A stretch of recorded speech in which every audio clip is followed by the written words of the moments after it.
Cette année, je vous propose de faire l'expérience de l'enseignement essénien grâce à 15 semaines de stage sur des thèmes variés.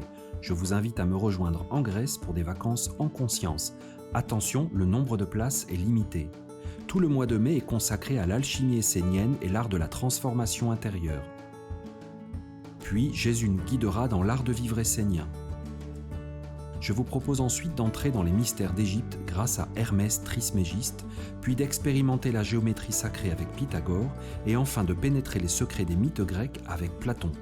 En août, une nouvelle session de médecine sacrée niveau 1, puis une seconde session d'alchimie essénienne.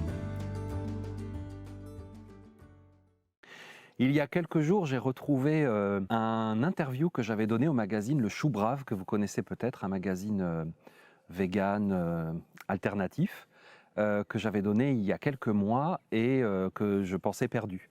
Donc je suis vraiment heureux de vous le présenter aujourd'hui. J'y réponds en fait énormément à des questions générales qui reviennent souvent, qu'on me pose tout le temps sur qu'est-ce que c'est être un Essénien, pourquoi je suis Essénien, à quoi ça sert. Donc voilà, je suis vraiment heureux d'avoir retrouvé à peu près 1h45 de questions-réponses que je partage avec vous aujourd'hui sur cette chaîne YouTube, et j'espère que ça répondra à vos questions aussi, ou du moins à certaines. Alors bon visionnement. Qu'il s'agisse de pain essène à base de graines germées ou de soins esséniens en thérapie holistique, on entend de plus en plus parler d'eux sans savoir réellement qui ils sont. On connaît leur nom comme étant celui d'une secte juive des premiers siècles de l'ère chrétienne, dont l'enseignement était proche de celui de Jésus. On peut alors se demander s'il s'agit d'un mouvement spirituel, d'une école ou d'une tradition, si c'est nouveau ou renaissant. Bref, c'est quoi un essénien ? Alors en fait, essénien, c'est juste un mot.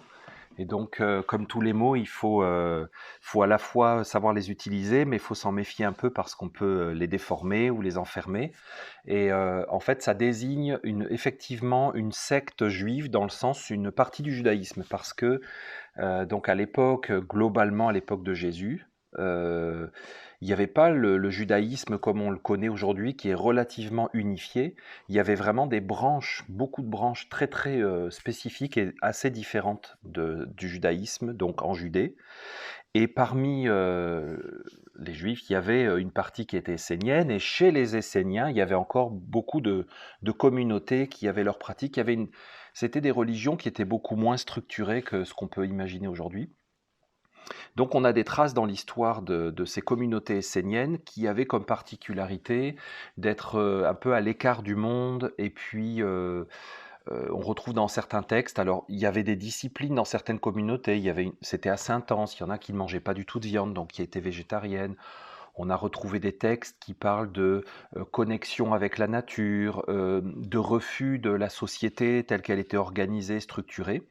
Et quand on a retrouvé ces textes-là, qui ont miraculeusement réapparu après 2000 ans de silence, euh, en fait, il y a des personnes dans les années, bon, déjà un peu avant, dans les années 30, parce qu'il y a eu tout le mouvement de Bordeaux-Sekeli, qui était vraiment l'hygiénisme pur, tout le mouvement du Freikörperkultur, qui était très fort en Allemagne, qui était d'être nu dans la nature, aller dans la mer, se baigner nu, exposer son corps nu au soleil, respirer l'air pur, sortir des villes, c'était tout un mouvement.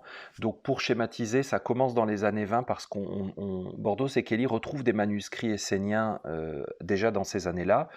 Après, il y a la grosse découverte des manuscrits de la mer Morte et des manuscrits de Nag Hammadi après la Deuxième Guerre mondiale. Et donc, disons que, pour faire court, dans tout le XXe siècle, beaucoup de personnes qui aspirent à sortir de la chimie, de l'industrialisation qui arrive, de l'urbanisation à outrance, retrouvent dans des textes anciens des sortes de justifications en disant ah ben, on n'est pas fou, il y a 2000 ans, il y avait des êtres qui voulaient vivre avec le ciel, avec les arbres, qui disaient que les étoiles sont vivantes, que l'eau est vivante. Et donc ça permet d'avoir une justification, d'avoir du poids, un poids historique, et surtout la figure de Jésus, parce que Jésus est tout de suite associé à ces communautés esséniennes. Et donc, pour beaucoup de gens dans un monde chrétien européen, c'est comme un gros argument de vente, ou un gros argument dans son cœur, de dire ah bon bah peut-être que Jésus aussi finalement, lui il aimait, je sais pas moi, faire des randonnées, manger des graines germées, Voilà, ça donne une espèce de connivence avec la grande figure de Jésus et donc c'est pour ça que le mot essénien est utilisé, mais effectivement, il n'y a pas de filiation, administrative, hein. En 2000 ans, l'essénisme, le mot essénien a été, mis au placard pendant 2000 ans et on se le réapproprie, en fait, on réinvestit ce mot. Donc c'est vraiment un choix délibéré. Donc des gens vont dire: «Oui, alors ils sont pas esséniens parce qu'ils sont pas juifs, ils sont pas, c'est une secte qui veut se justifier dans ses origines». Il y a un peu de ça aussi, le fait que, on veut reprendre ce mot et c'est pour ça que ça peut être un peu mystérieux et confus. C'est qu'il y a d'une part, la définition Wikipédia qui va être historique en disant: «C'est fini depuis 2000 ans», et puis il y a, des initiatives comme, celle que nous avons aujourd'hui de réinvestir ce mot et de se le réapproprier et on assume que c'est un choix délibéré.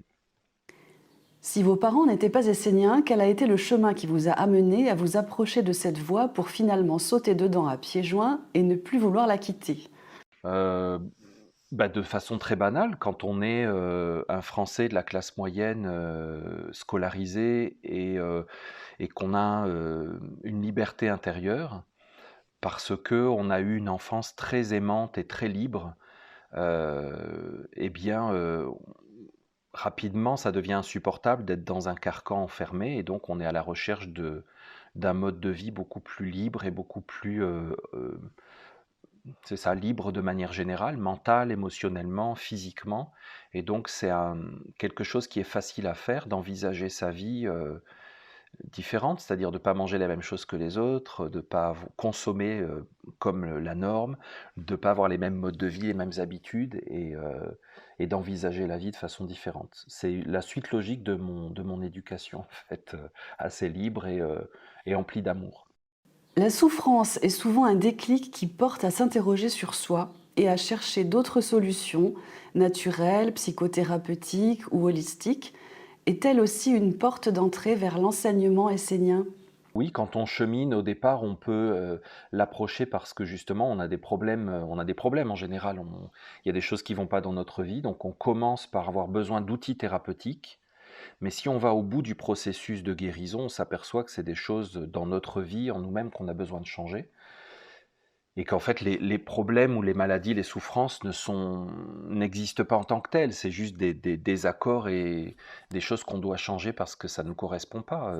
Si on est un cactus et qu'on est dans la forêt tropicale, eh ben, on est malade, mais parce qu'on n'est pas au bon endroit, tout simplement. Donc, et vice-versa. Donc en fait, tous les processus thérapeutiques, finalement, au bout du processus, il y a de se repositionner dans la vie et de faire des choix qui nous correspondent mieux.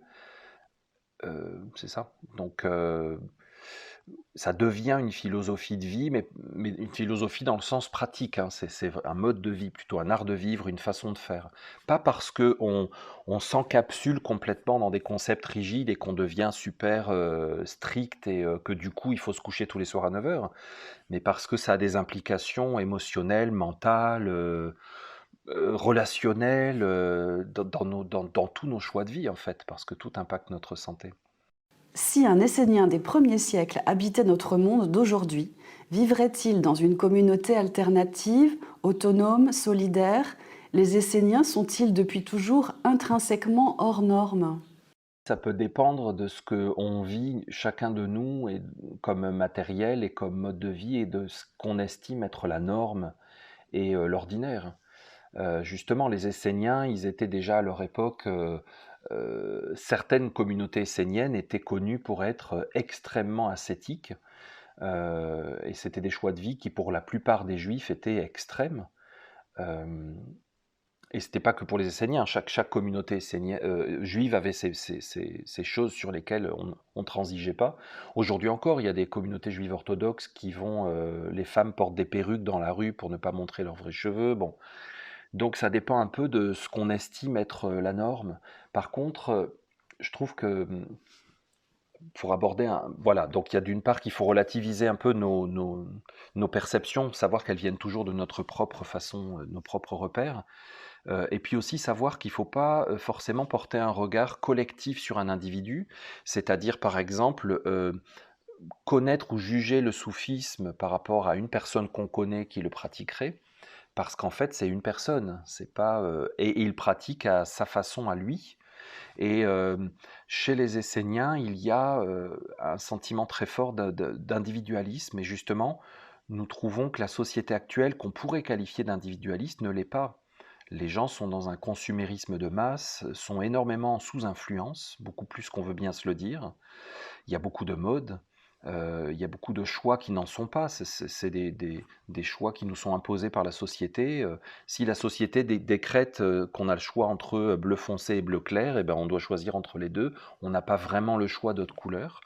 Et, euh, et donc, c'est une voie individuelle. Et si certains individus sont des ascètes nés, sont des gens qui veulent aller vers un absolu et un détachement total, il ne faut pas que ça fasse penser que l'enseignement dans son ensemble mène vers ça. C'est pas du tout le cas. Il y a mille façons d'être essénien et heureusement, c'est bon signe. Donc, juste pour finir, il y a une dimension spirituelle parce que, en fait, l'être humain a une dimension spirituelle, il a besoin de sens, de reliance et de choses qui ne sont pas uniquement matérielles, mais chaque individu va faire comment on pourrait appeler ça, sa composition selon ce qu'il est. Il y a des êtres qui vont vraiment mettre l'emphase sur l'aspect spirituel et d'autres qui vont juste en avoir une petite quantité parce que c'est leur nature à eux. Plusieurs civilisations ont voué un culte parfois très marqué, comme en Égypte par exemple, au soleil et à la lumière. Et si l'on s'approche un peu de ces anciens textes sacrés ou de la tradition essénienne aujourd'hui, on retrouve ces mêmes mots. Qu'est-ce qu'une tradition primordiale de la lumière? Une tradition primordiale de la lumière, c'est que vous voyez, bon, la première chose, c'est que avant de s'intéresser à une autre tradition, une autre culture, un autre mode de vie, il faut maîtriser, connaître, comprendre toute la dimension de notre propre héritage. Et souvent, nous ne faisons pas ce travail. Nous recevons des choses sans vraiment les comprendre, les approfondir. La fête de Noël, par exemple, est représentative. Noël n'a absolument aucun sens, aucune raison d'être aujourd'hui, à part une priorité économique ou une habitude. Mais une habitude, c'est pas suffisant dans la vie. Il faut savoir pourquoi on fait les choses. Donc, comprendre sa propre tradition, ses propres origines, c'est important. Et lorsqu'on le fait vraiment, on s'aperçoit qu'en fait, on arrive à l'origine, qui a une origine commune à toutes les traditions. Et que même lorsque des personnes ne font pas les mêmes choses que nous, ne le font pas de la même manière, ou font carrément le contraire, ils ont un calendrier différent, des valeurs différentes, mais on se rend compte que peu importe le langage qu'on parle, on veut tous dire les mêmes choses. Et c'est un peu comme si on s'apercevait qu'au-delà de nos langages, il y a un cœur commun, il y a un sens commun, c'est ça, il y a un sens. Et donc on peut parler plusieurs langages. Et donc une tradition primordiale, c'est-à-dire que lorsqu'on arrive au cœur d'une tradition comme celle des Esséniens, donc ça veut dire qu'on peut rester à la superficie. On peut se contenter de manger des graines germées parce que c'est écrit dans un vieux manuscrit, on n'accède pas du tout à l'essence de ce geste. Eh bien, lorsqu'on arrive à l'essence, au cœur de la pratique, on s'aperçoit que les Esséniens, par exemple, faisaient germer des graines, mais que c'était le support d'une expérience intérieure pour comprendre des choses plus grandes dans la vie, et que, par exemple, on pouvait aller chez les Maasai qui ne mangent que du sang de bœuf et du lait caillé, c'est-à-dire à peu près l'opposé de la graine germée ou du véganisme. Euh, mais qu'en réalité, leur tradition aussi vient de la même source commune, même si elle s'exprime différemment. Et que donc, c'est pas dans ma tradition de graines germées que j'ai raison par rapport aux Maasai, par exemple, qui peuvent me sembler pourtant complètement opposés, mais qu'il y a une source commune à l'art de vivre et que chaque culture humaine reçoit un art de vivre qui lui correspond. Et donc, du coup, on s'aperçoit qu'il y a une tradition primordiale, originelle à tout être. Et de la lumière, c'est vraiment pour dire que justement, le but, c'est d'éclairer, c'est pas du tout de séparer ou diviser les êtres et les cultures, et donc de créer des conflits en disant ben, moi je suis essénien, toi tu n'es pas essénien, puis toi tu es pharisien, puis il y a les branches du judaïsme à l'époque, puisqu'on parle de ça, les sadducéens, donc on se parle pas, donc on peut pas se marier parce qu'on n'a pas les mêmes. C'est que quand on remonte à l'origine, ça éclaire. Et que lorsqu'on est éclairé, eh bien, on peut. C'est ce que montre le soleil. Quand il se lève le matin, il nous montre qu'il y a plein de créatures différentes, mais qu'on est tous sur la même terre et que c'est pas parce qu'on est différent qu'on doit s'entretuer. Dans la nature, les êtres ne s'entretuent pas parce qu'ils sont différents. Ils existent tous tels qu'ils sont. Donc une tradition primordiale de la lumière, c'est pas du tout pour se placer au-dessus des autres, c'est pour dire que nous savons que nous avons la même origine et que le but de la tradition essénienne, c'est d'apporter la lumière et pas la séparation par une fausse individualité, un individualisme qui crée des divisions sociales. Le but de tout mouvement spirituel est de grandir. Toute voie initiatique, si éclairée soit-elle, ne contient-elle pas naturellement le germe d'un prosélytisme obligé, héritier de la tradition primordiale de la lumière, fort de leur connaissance, les Esséniens seront-ils également tentés d'emprunter cette voie? Je pense que c'est encore peu connu, mais en ce qui me concerne et la communauté dont je fais partie, on n'a pas du tout un but de conversion massive. C'est je pense qu'on ne peut pas devenir essénien, on peut que se révéler être à l'intérieur de soi déjà essénien et je pense que de manière générale, on ne peut que devenir ce qu'on est déjà. Je pense que c'est une illusion de vraiment, devenir autre chose. Donc et en plus, le but d'une voie, d'un art de vivre, c'est d'être soi-même. Donc si je découvre le soufisme, que le soufisme peut me permettre d'atteindre, ce serait et d'être un soufiste parfait, ça serait en réalité d'atteindre soi-même, de se réaliser soi-même en tant qu'être individuel. Donc le but de toute voie collective, c'est la réalisation d'une individualité unique au monde et originelle. Donc exactement, donc en fait, l'essénisme, c'est un ensemble d'outils, de pratiques, de façons de vivre qui ne mènent qu'à ça. Par exemple, il y a aujourd'hui des êtres esséniens qui sont esséniens par certains aspects de leur vie, certaines pratiques qu'ils font, mais par exemple, pour prendre un exemple très simple et concret, ils ne vont pas être végétariens. Alors que pour moi, être végétarien, c'est super fondamental. C'est super important. Et j'aime cette idée que dans ma propre communauté, on n'ait pas les mêmes points de départ et on n'ait pas les mêmes exigences fondamentales et qu'on ait cette liberté. euh, c'est ça, je trouve que c'est important. Donc, ce n'est pas quelque chose. Je pense pas qu'il y ait de très nombreux Esséniens de par le monde. Je pense que l'enseignement essénien, il a intérêt à être reconnu dans le sens où il est unifiant, il apporte beaucoup de réponses. Euh, et puis il permet de mieux vivre ensemble. Et il répond à beaucoup de défis de nos sociétés actuelles, et puis des défis que la nature et que les animaux, les végétaux rencontrent avec les hommes. Mais c'est ça, c'est pas du tout quelque chose qui veut conquérir le monde et se propager absolument. Vous parliez d'individualité libre, mais il semble y avoir un ADN essénien, une communauté de vues partagées. Ainsi, faut-il avoir la sensibilité d'un ascète du 1er siècle pour devenir essénien, ou peut-on aussi être touché par cette tradition et ses enseignements lorsque l'on est extraverti et communicatif?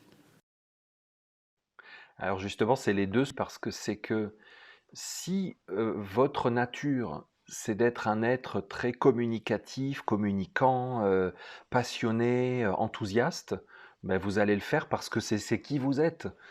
Si votre nature, c'est d'être assez solitaire, intériorisé, ben vous allez donc le but étant d'être qui l'on est, en fait, il y aura des porte-étendards et des communicants comme moi. Moi, j'adore partager l'enseignement. J'aime le faire. C'est ma force. C'est ce que j'aime faire vraiment. J'aime partager l'enseignement de cette façon-là. Mais c'est pas du tout un standard et en aucun cas on va demander à un Essénien, bon alors maintenant, puisque tu es Essénien, il faut que tu en parles autour de toi. Ben non, ça n'a pas de sens parce que on va demander à quelqu'un de faire quelque chose qu'il est peut-être pas, probablement même pas d'ailleurs poussé à faire par sa nature, donc ça n'aurait aucun sens. Sous vos vidéos, on peut lire la mention «regard essénien». Vous semblez proposer comme un renouvellement, un dépoussiérage, une mise à jour de cette tradition. Vous êtes aussi thérapeute, naturopathe. À titre personnel, Guillaume Kézac, quel Essénien êtes-vous? Quand même quelque chose qui fait qu'on est essénien, c'est la reconnaissance d'un enseignement, d'une tradition et son adoption dans la vie comme, étude. C'est-à-dire que qu'est-ce qui fait que je suis essénien? C'est que j'étudie l'enseignement essénien et que je l'étudie au sens global. C'est-à-dire que je l'étudie, avec ma tête, mais je l'étudie avec mon cœur, je l'étudie avec mes expériences de vie. Je fais des essais, je pratique des choses. Donc c'est une étude globale dans ma vie à moi, intérieure, extérieure, relationnelle, professionnelle. C'est ça qui fait que je suis essénien. C'est pas du tout, une étiquette, un numéro de carte de membre. Ça serait triste. Et j'ai travaillé avec des gens pendant plusieurs années qui n'ont jamais su que j'étais, essénien. En tout cas, ils l'ont pas su extérieurement j'espère qu'ils l'ont su par ma façon d'être, par ma façon de réagir aux choses, par les propos que je tenais. J'espère qu'ils ont vu à travers moi l'essénisme, mais j'espère enfin, en tout cas, moi, je n'ai jamais parlé de ça, sauf si on me posait des questions. Et d'ailleurs, c'est arrivé qu'il y en ait qui me disent: «Tiens, j'ai appris que tu fais partie d'une communauté essénienne», et qui ont été très surpris, que j'en ai pas parlé. Et donc je leur dis: «Bah, j'en parle pas parce que moi j'en» et donc ils hallucinaient parce qu'ils voyaient ma chaîne YouTube et tout ça et c'était comme une autre partie de ma vie. Ils me disent: «Mais pourquoi t'en parles pas? Est-ce que tu es gêné?» J'ai dit: «Non, mais ici, ce qu'on fait ensemble, c'est pas l'objet, enfin, je veux dire, ça n'a pas de rapport et comme personne ne me pose de questions, bah, j'en parle pas parce que, bah, on parlait de plein de choses tout le temps, hein. C'était pas qu'on parlait pas, mais on parlait jamais de ça.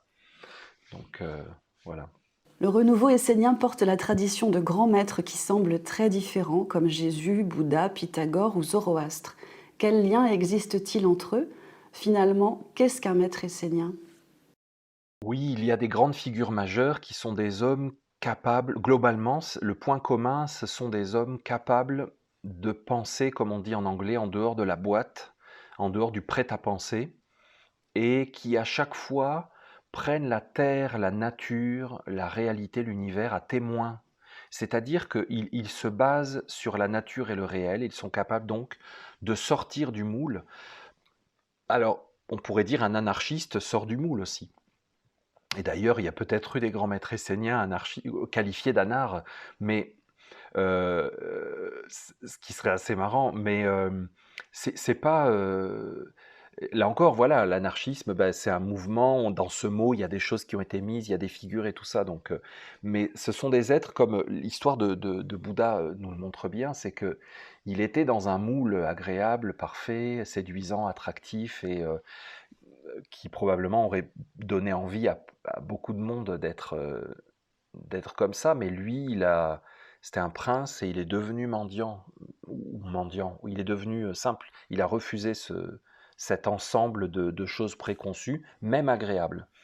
Et par exemple, aujourd'hui, on vit dans une société où on a énormément de confort, entre guillemets, hein, parce que c'est une illusion pour moi de confort, de technologie, d'avancée, de progrès, entre guillemets. Il faut être capable de remettre ça en question pour penser complètement en dehors, non pas penser dans une imagination de philosophie, d'inventer quelque chose, mais de se dire, OK, quelle est la base de la vie, quelle est l'origine, de retourner vers la nature, et donc du coup, on s'aperçoit qu'il y a un fil conducteur. Alors, on m'a souvent dit, oui, vous dites que en Égypte ancienne, les pharaons, c'était des Esséniens, Bouddha, c'était un Essénien, tous les grands maîtres, pour dire que vous êtes les plus forts, les plus beaux, et que probablement que si on avait demandé à Bouddha s'il était essénien, il aurait dit non, je suis pas essénien, il connaîtrait même pas ce mot. C'est un contresens, c'est pas du tout ça, c'est que on s'aperçoit. Vous voyez par exemple l'expérience de Moïse. Moïse sort d'Égypte. On ne se rend pas compte aujourd'hui ce que ça veut dire, mais l'Égypte, c'était le confort, c'était le palais de Bouddha, c'était le luxe. Moïse était un prince égyptien, c'était un être qui était destiné à vivre dans un pouvoir et un confort inouï. Il a été capable de renoncer à ça, de refuser, parce qu'il voyait qu'il rentrait dans quelque chose de tout près, qui n'était plus réel.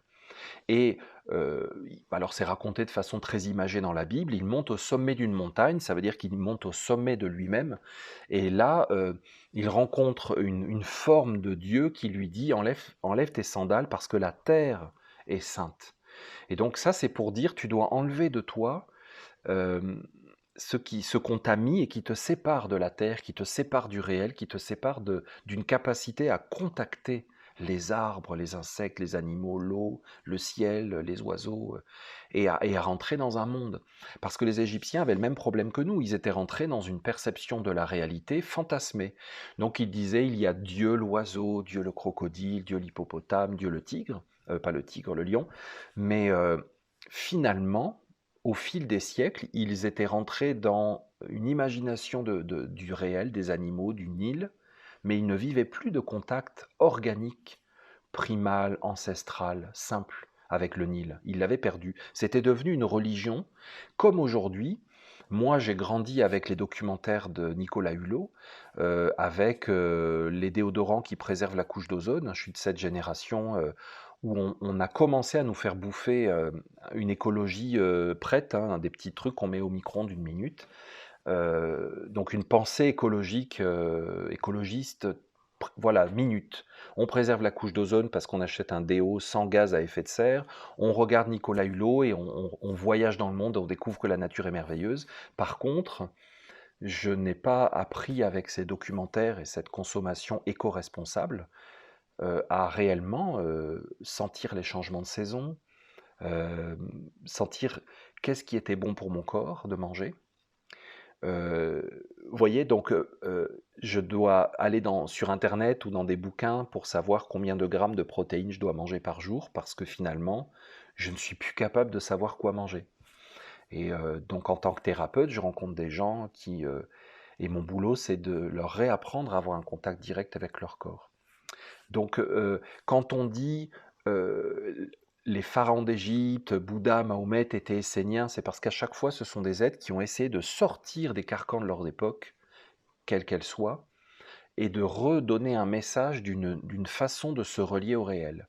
Et à chaque fois, malheureusement, ça a été figé et transformé dans des pratiques, et de nouveau, on a fait les choses qu'on nous avait enseignées, qu'on nous avait transmises, mais elles sont devenues, au lieu d'être des outils nous permettant de contacter le réel de façon libre, de façon autonome, eh bien, c'est encore une fois devenu des obligations de le faire. Donc, oui, il y a des grandes figures, mais finalement, elles apportent toujours le même message. Et rapidement, c'est transformé et déformé au point qu'on ne comprend pas, on ne voit plus ce fil continu et cette unité profonde de tous les courants et traditions. Passé de best-seller mondial au statut de livre que plus personne ne lit, la Bible comporte des mots qui nous semblent relever de concepts enfermants ou obsolètes. Est-ce utile de tenter de retrouver et de comprendre le vrai sens des mots lorsque l'on sait combien les hommes l'ont perdu ? Alors, la Bible, elle a été tellement, tellement traduite, compilée, comme on fait dans l'ordinateur aujourd'hui, copier-coller, tellement qu'elle est aujourd'hui en vrai assez difficile à lire. Mais quand même, quand on sait que dans la Genèse, le fameux serpent qui a dit à Ève, prends la pomme, croque la pomme, donc du coup, Ève, le serpent a été maudit et tout ça, que dans le texte originel, il n'est jamais écrit que le serpent est le plus rusé des animaux créés par Dieu, parce que ça, c'est ce qu'on nous a dit, c'est ce qu'on enseignait, c'est ce qu'on enseigne encore aujourd'hui, donc rusé dans le sens de vraiment malin, avec des idées cachées, manipulateur, mais qu'en réalité, dans le texte originel, qu'on connaît, hein, pourtant, c'est pas compliqué à trouver, le mot qui est employé, c'est que le serpent est l'animal le plus nu, N-U, nu, créé par Dieu. C'est-à-dire, justement, organique, originel, sans préjugés, sans opinion. Il est complètement neutre. C'est l'animal le plus neutre créé par Dieu. Quand on voit qu'on est capable de transformer nu en rusé, on comprend la pensée, par exemple, d'un homme qui dirait « Cette femme m'a montré son épaule, c'est une femme rusée qui veut me manipuler. » Donc vous voyez, l'interprétation et la déformation qu'un homme serait capable de projeter sur même pas le geste d'une femme, sur un fait. Elle est là en train de faire quelque chose et elle a ça mange. J'y prends un exemple, hein. Mais quand on comprendrait le mouvement intérieur de l'homme qui transforme le fait que son épaule est nue en son épaule est rusée. Il veut m'amener quelque part, voilà, et c'est pour ça que je l'ai violé, donc c'est pas ma faute, parce que sa bretelle est tombée, donc vous comprenez, elle m'a tenté, voilà, elle m'a provoqué. Donc quand on peut imaginer le mécanisme nécessaire pour passer du point A au point B. C'est un sacré mouvement intérieur, émotionnel, de préjugés et tout. Quand on voit ça dans un seul mot, au tout début de la Bible, on imagine tout le reste de la Bible. Et moi, par exemple, j'aime beaucoup prendre ces vieux mots et les mettre dans un contexte actuel. Par exemple, dans la Bible, il y a souvent le mot péché. C'est un vieux mot de la tradition hébraïque qui est très ancien. Et par exemple, aujourd'hui, qu'est-ce qu'on dirait? C'est que euh, boire de l'eau dans une bouteille en plastique, c'est péché. Et le plastique est un péché. Et même dans la Bible, on a la notion de scandale. Dans l'Ancien Testament, vous avez malheur à celui par qui le scandale arrive. Donc, dans les petits villages, on imagine que le curé disait ça parce qu'il y avait une fille qui avait dragué un homme marié, donc il faisait tout un sermon sur le scandale. Mais pour moi, le plastique est un scandale, dans le sens ancien de désordre à l'ordre naturel de la vie. Le vrai scandale, il est là. Et des anciens mots comme ça, en réalité, avaient un vrai sens profond et sage, mais ils ont été tellement galvaudés, transformés, que on n'est plus capable aujourd'hui d'envisager leur vrai sens. Nos façons de gouverner aujourd'hui sont un scandale. La consommation de viande et la production de viande dans le monde est un scandale, dans le sens où les anciens l'auraient dit, il y a 3000, 4000 ans, c'est un désordre qui va amener le malheur. Donc quand ils vivaient dans des petites communautés, aujourd'hui on parle de consommation de chaînes courtes, de consommer local et tout, parce qu'on comprend l'intérêt d'être en prise directe avec notre environnement humain, économique, environnemental. Ils vivaient dans des petites communautés, ils n'avaient pas besoin de consommer local, ils vivaient local. Ils voyaient bien que parfois, nous les humains, nous avons des comportements qui vont amener le désordre dans la communauté et créer des problèmes. Donc ils ont utilisé des mots comme ça. Alors après, voilà, ça s'est transformé au point qu'aujourd'hui, pour moi, le comble du ridicule, c'est de mettre une perruque pour pas montrer nos vrais cheveux dans la rue. Bon, c'est complètement fou. Autant les cacher complètement, hein, parce que on fait ni l'un ni l'autre. Mais en réalité, si on regarde le monde aujourd'hui, le scandale, le péché, c'est quoi? Mais c'est l'énergie nucléaire, c'est les énergies non renouvelables, vous voyez, tous les enjeux qu'on appelle aujourd'hui écologiques sont des péchés et voilà, pousser les gens à la consommation, c'est péché. Apprendre aux enfants à se lasser d'un jouet en 2 jours et le mettre à la poubelle, hein, c'est péché.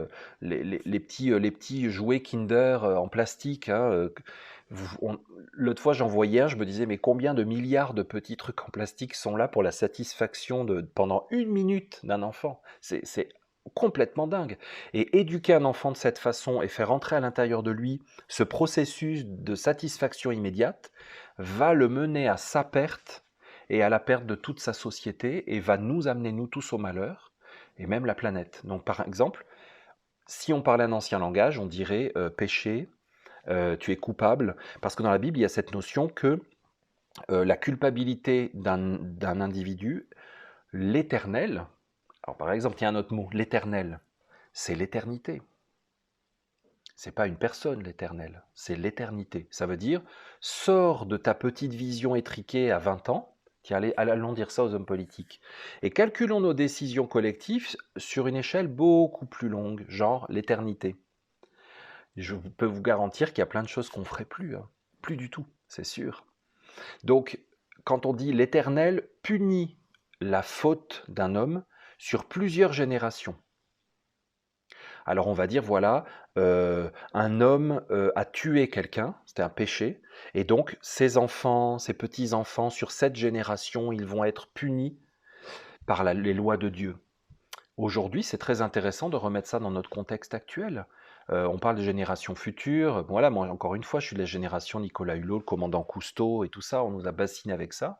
Mais en réalité, on ne faisait que dire un petit peu différemment ce qui est écrit dans la Bible de façon différente et tout ça. Mais en réalité, que oui. Des fois, on fait des choix de vie qui ont des impacts sur plusieurs générations et les générations suivantes seront innocentes de notre acte et pourtant elles vont en subir les conséquences de façon majeure, dramatique. Si être essénien permet d'ouvrir ce chemin qui mène à la connaissance de soi, peut-on dire que la méditation en pleine nature, l'étude des textes anciens ou même des sites archéologiques sont des outils qui nous relient à une sagesse intemporelle et organique afin de mieux nous comprendre nous-mêmes ici et maintenant?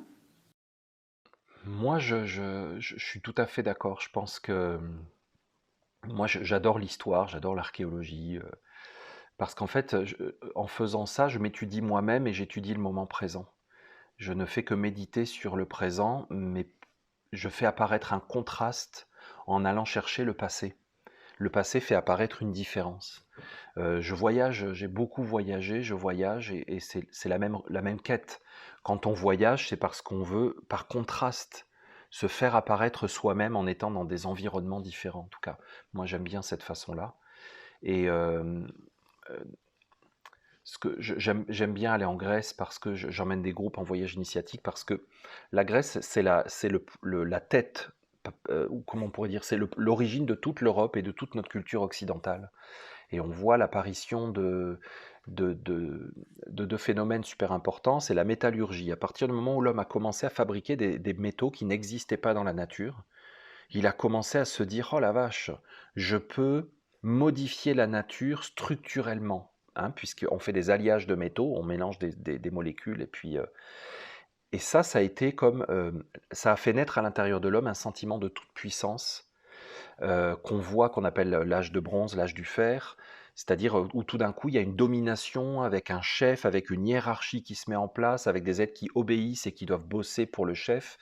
Et l'autre processus, c'est l'urbanisation. C'est-à-dire que deux choses qu'on considère comme être des fondements de la civilisation sont en réalité un éloignement, c'est-à-dire c'est comme le processus qui fait que l'homme a commencé à sortir, non, à léviter. C'est la lévitation bouddhiste, sauf que ce n'était pas bouddhiste. Il a commencé à s'élever au-dessus du sol et à se déraciner. Et en se déracinant, on n'a plus de perception sensorielle. Quand vous regardez le système nerveux, c'est un ensemble de racines et de radicelles. C'est fascinant, hein. C'est ce qui nous permet d'être sensible à notre environnement. On connaît tous des gens qui manquent de sensibilité à l'autre, d'empathie, et qui réagissent en étant enfermés à l'intérieur d'eux. On dirait qu'ils ne perçoivent pas nos messages ou les messages de leur environnement, mais c'est global ce processus. Et on le voit vraiment naître à travers l'histoire, quand l'homme a commencé à créer des villes. Donc j'adore cette définition des villes. Alors des grands spécialistes mondiaux, à l'ONU, tout ça, qui ont réfléchi dans tous les sens, ils ont créé des commissions internationales. Qu'est-ce que c'est qu'une ville?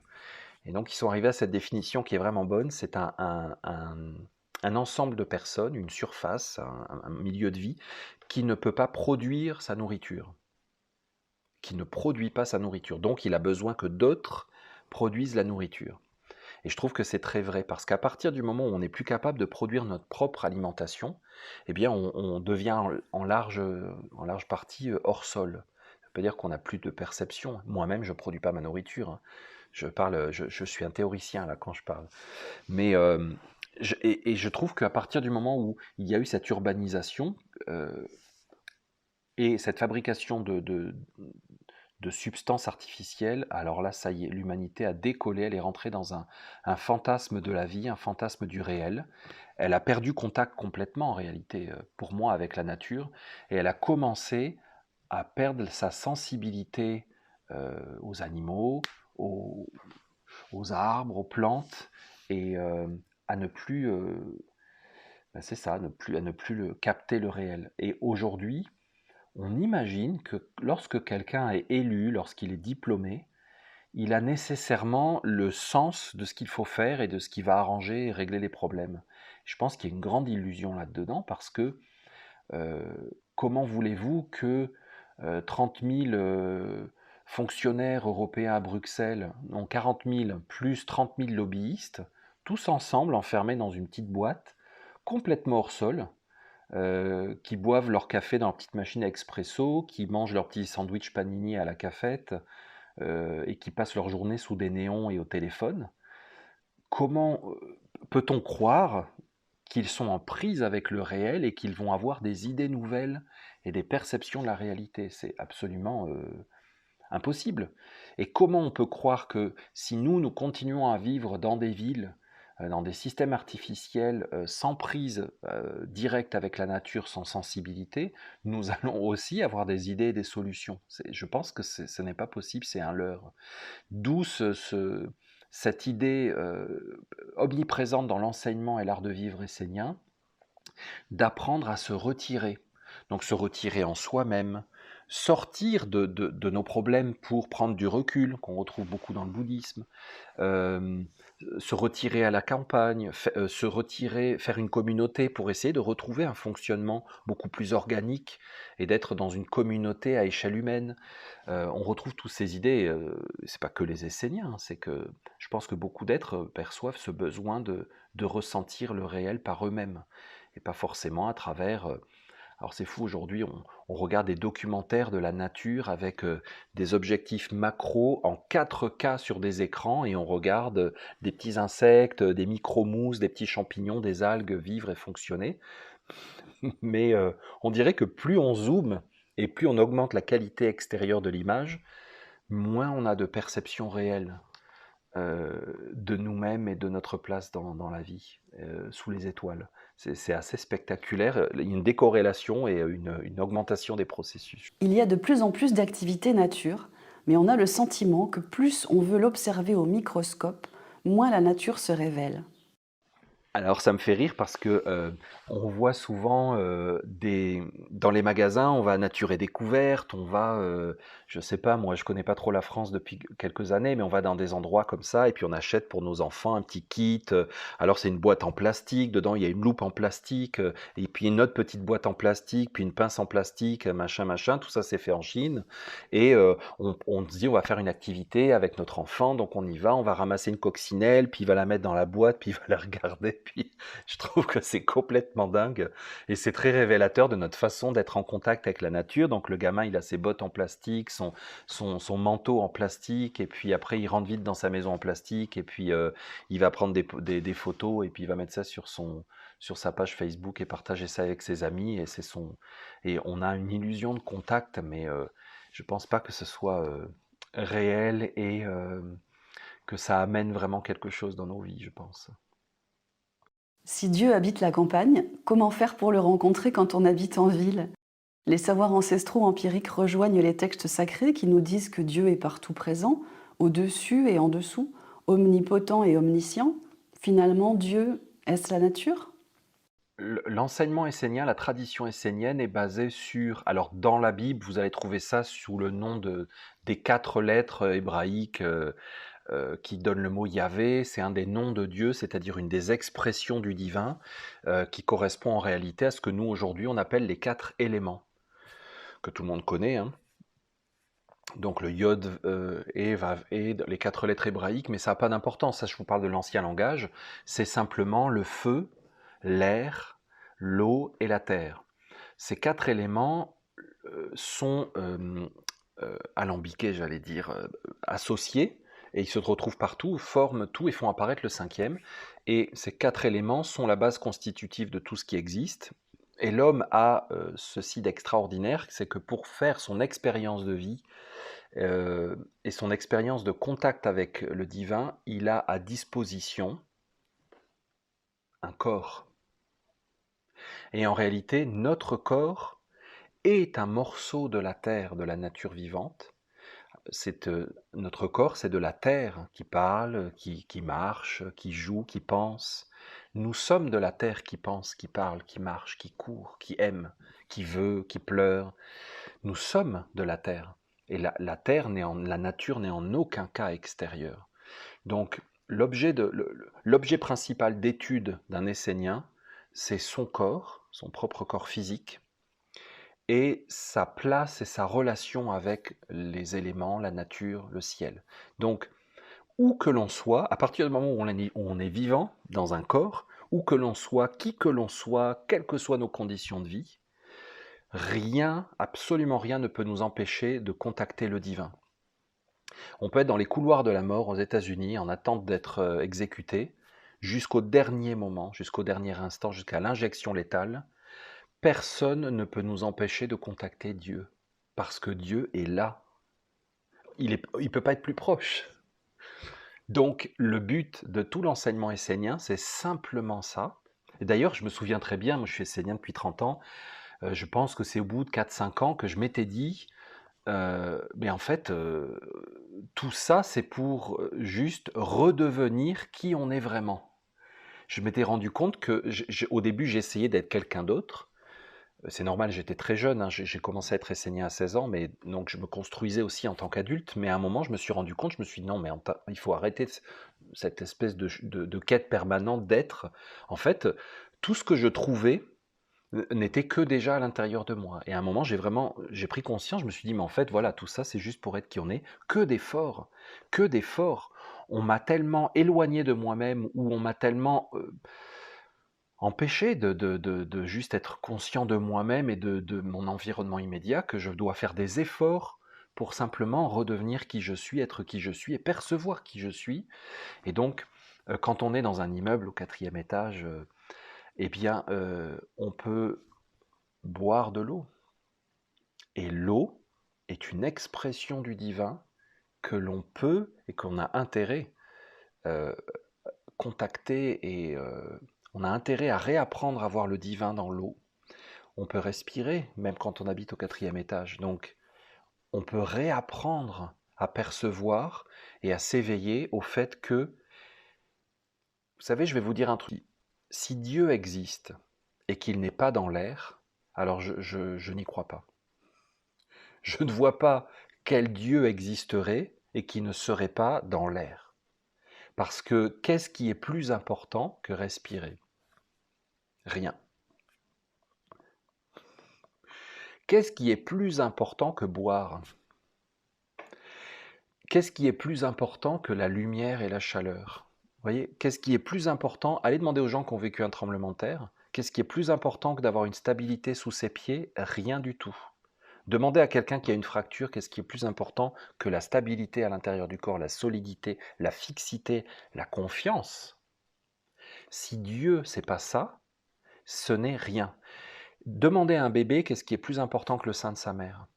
Vous allez lui dire, oh, mais parce que tu comprends, tu es un pécheur, il y a un Dieu qui est au-delà que personne ne voit et que personne ne verra jamais. Et si tu es un gentil garçon, quand tu seras mort et vieux, tu le rencontreras. Il va dire, oui, j'en ai rien à cirer, c'est bien gentil, mais moi, aujourd'hui, Dieu, c'est le lait de ma maman.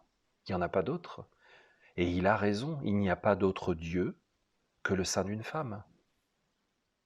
Donc si des êtres nous ont fait beaucoup de mal en nous arrachant de Dieu, dans notre perception organique, biologique, naturelle, viscérale, je comprends, c'est triste, on est tous blessés de ça, et ça nous a fait beaucoup de mal, mais si on aime la vie, notre responsabilité à chacun de nous, c'est de retisser ce lien, de le redécouvrir, de se responsabiliser, d'arrêter de cracher sur le passé et sur des gens complètement idiots et fanatiques de tous bords, matérialistes ou religieux, et de nous reprendre notre responsabilité et retisser un lien, donc une capacité à le faire.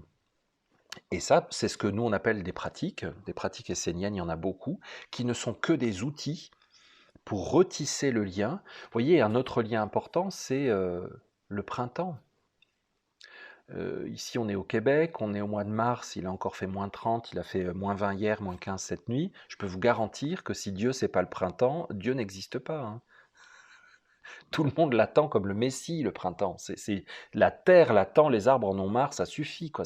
On est à la fin de l'hiver, il faut que... Et donc Dieu, ça va être quoi? Mais ça va être les jours qui rallongent, la chaleur qui arrive, le dégel, les oiseaux qui reviennent. Dieu, c'est ça. Et dans le Sahara, Dieu, c'est un verre d'eau. Dans une région en Normandie, Dieu, c'est le soleil. À Paris aussi, sûrement. Donc Dieu, c'est toujours ce qui fait du bien, ce qui équilibre, ce qui sort de l'excès, vous voyez. Donc, où que l'on soit, qui que l'on soit, on a accès à Dieu parce que nécessairement, il y a de la lumière, du feu, de la chaleur, il y a de l'eau, il y a de l'air et il y a une terre sous nos pieds. Et tout ça est dans notre corps. Donc, c'est à la fois le plus accessible, mais aujourd'hui, de par notre condition d'homme moderne, évolué, progressé, c'est parfois le plus compliqué à trouver. Je suis sidéré du nombre de personnes à qui je demande, mais finalement, ils me parlent de leurs problèmes, j'ai des problèmes, j'ai des problèmes, j'ai des problèmes. Nous avons des problèmes sociaux et tout. Et quand je demande, oui, mais finalement, toi, tu veux quoi, toi, pour toi? Souvent, les gens ne le savent pas. Ils sont tellement plus en prise avec eux-mêmes qu'ils ne savent pas ce qu'ils veulent vraiment profondément. Donc, si tu sais pas ce que tu vas pas trouver Dieu ou tu vas pas trouver le bonheur, parce que Dieu, ça va toujours être ce qui répond à ton besoin, de ton déséquilibre. Mais si tu ne connais pas vers quelle direction tu dois aller, forcément. Alors, beaucoup de gens vont me dire qu'est-ce que je dois prendre comme plante, comme vitamine, comme minéral pour m'aider, pour me soigner. Mais on ne va toujours donner que des éléments qui vont rétablir ce déséquilibre. Mais c'est valable physiquement, mais c'est valable à l'intérieur de toi. Donc, c'est valable à l'échelle de la société. Voilà, j'étais un peu long, je me souviens plus de la question au départ. Oui, c'est ça, c'est quand on habitait en ville, oui. Je pense que j'ai répondu. Quels sont les bénéfices tangibles, concrets d'une tradition quelle qu'elle soit? Est-ce la pratique de leur tradition qui permet aux Esséniens d'être connectés à ce Dieu dans la nature? Alors, être en connexion, c'est sûr, parce que c'est notre livre de lecture, c'est nous-mêmes quand même, à la base, hein. Donc ça, c'est vraiment important. J'aime beaucoup l'idée de faire ce qu'aujourd'hui on appelle la méditation, c'est de juste conscientiser notre être intérieur. C'est vraiment une base et qu'on est obligé de travailler pour récupérer parce que on a appris beaucoup de conjugaisons, de grammaire et de fractions et d'algèbre, mais on ne nous a pas vraiment donné des outils pour prendre l'habitude d'être en contact avec soi. Donc ça, c'est important.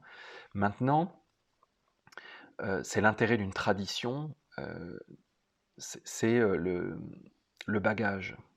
Et la tradition essénienne, elle a un bagage qui est celui de tous les êtres qui ont marché, on dit ça en anglais, qui ont marché ce chemin, qui ont parcouru ce chemin. Tous les êtres qui ont parcouru ce chemin ont généré une sorte de corpus, de bagage, de matière euh, qui peut servir d'élément de réflexion. Alors, si on fait tous les deux une randonnée, et on va tous les deux avoir une perception, on va se raconter notre randonnée, la même, et on va avoir tous les deux une perception. Par exemple, vous avez repéré que tel gros rocher, à un moment, on tournait à gauche au rocher. Moi, je ne l'ai peut-être pas du tout calculé. Par contre, j'ai vu un petit signe du GR. Alors, il y a un petit signe blanc et rouge qui montre qu'il faut tourner à gauche.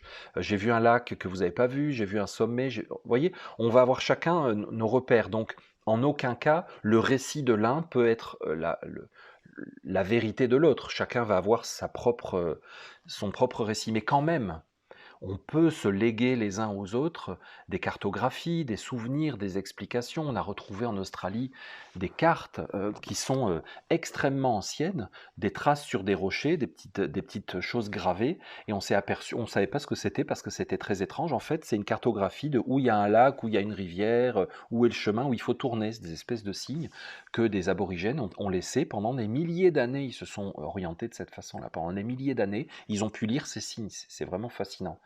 Et je pense que c'est l'intérêt d'une tradition, c'est de pouvoir justement, c'est ça, se guider, s'orienter, partager. Et dans le corpus global, ce corps d'enseignement essénien, il y a la description de mondes subtils communs. Donc c'est-à-dire ce ne sont pas des mondes subjectifs qui sont propres à l'expérience de chacun, mais c'est que il y a des fonctionnements de l'être humain dans sa partie subtile et ce sont des fonctionnements qui sont valables pour tous, qui qu'on soit, où qu'on soit, quelle que soit notre époque. Et notamment, il y a cette façon de voir que le sentiment, par exemple, ce qu'on appelle une émotion, un sentiment, euh, d'une certaine façon, il existe en lui-même, en tant qu'être.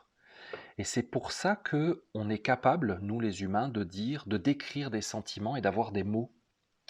Par exemple, si je vous dis, Sophie, est-ce que vous avez déjà ressenti de la colère? C'est un mot qui décrit un sentiment et on peut nuancer en disant il y a plein de sortes et d'intensités de colère mais quand même, je peux aller chez les pygmées et il y a un mot pour dire colère. Je peux aller chez les Américains, il y a un mot, je peux aller chez les Brésiliens, je peux aller en Corée, il y a un mot pour dire colère. Il y a un mot pour dire émerveillement. Et on arrive à cette perception que finalement, les humains sont en large partie traversés, vécus par des émotions, des sentiments, et que on change de point de vue. L'humain ne génère pas lui-même un sentiment, mais l'humain est traversé et que finalement, tous les deux, on peut être dans le même sentiment face à une situation. Par exemple, on va regarder l'exploitation animale en Occident et on va être écœuré, choqué, en colère, dégoûté, révolté. On peut être motivé aussi à faire des changements de vie parce qu'on voit les abus du monde animal.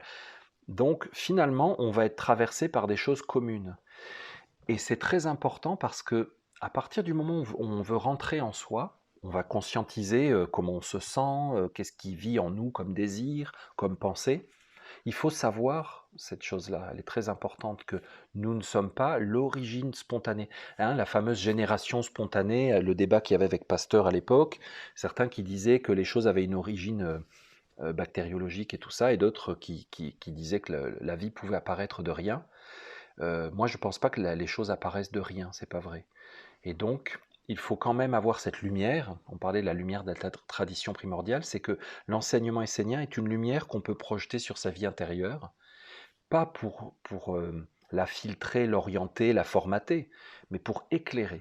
Et donc, l'enseignement essénien éclaire la vie intérieure dans le sens qu'il te dit, rentre à l'intérieur de toi, sois toujours en prise avec toi-même, en contact avec toi-même.